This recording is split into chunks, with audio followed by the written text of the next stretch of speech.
Alright, everyone is talking about AI, SaaS, and EVs and how people are making billions overnight. But here's one thing nobody tells you. None of that would even be possible without an industry that is slow, unsexy, and honestly, most people don't even know exists.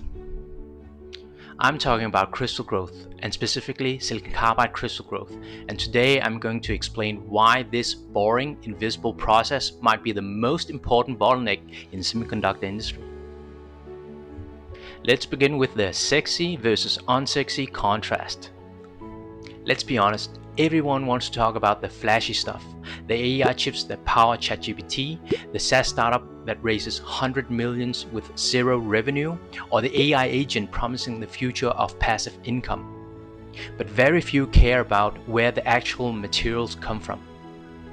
Think of it like this. If semiconductors are the engines of modern technology, then crystal growth is the mining, the hard, dirty, and slow part no one wants to show off at conferences. It doesn't look like billions in funding rounds. It looks like furnaces running for weeks, carefully growing wafers one painful millimeter at a time. Maybe it's true.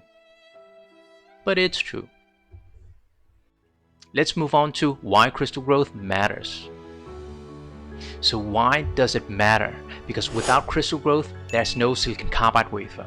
And without silicon carbide wafer, there's no power devices. And without power devices, there's no EV efficiency, no data centers, cooling savings, and no renewable energy revolution. The entire chain begins here, upstream. And the funny thing is, it's exactly because it's unsexy, it's important. Barriers to entry are insanely high. You need time, capital, expertise, and patience. Unlike software, you can't hack your way into making crystal grow faster.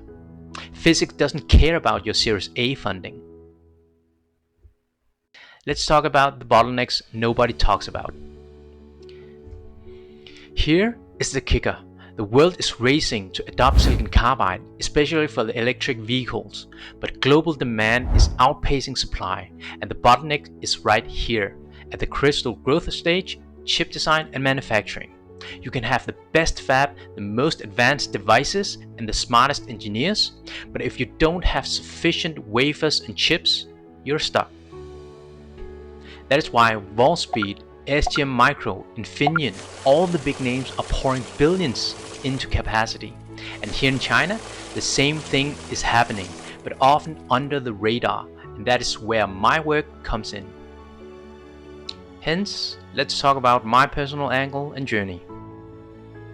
Now, let's make this personal. I run my company here in China, and while everyone is talking about their flashy AI apps, I spend time visiting suppliers, talking to engineers, and looking at furnaces that most people would call boring. But that's exactly the point. My journey has been about showing that this invisible, unsexy upstream part of the semiconductor world is actually the most valuable. If you think about it, the West often celebrates the end product. The EU and US talks about EV makers, chip designers, and AI platforms.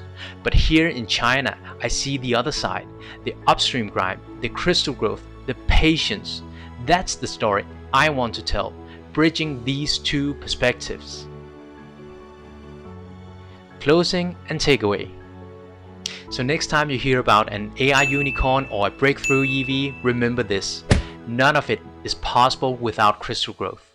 It's not sexy, it's not fast, it doesn't make headlines, but it's the foundation. And that is the story I'll keep telling from right here, upstream in China, where the furnace keep burning while the world chases the next big trend. Because sometimes the most valuable work is the work nobody notices. So, at the end of the day, crystal growth may not be glamorous, but it's the bedrock of every breakthrough ahead. And if we get it right, we're not just shaping semiconductor, we're shaping the future. Unseen, unsexy, unstoppable. That's crystal growth, and that's the future we're building.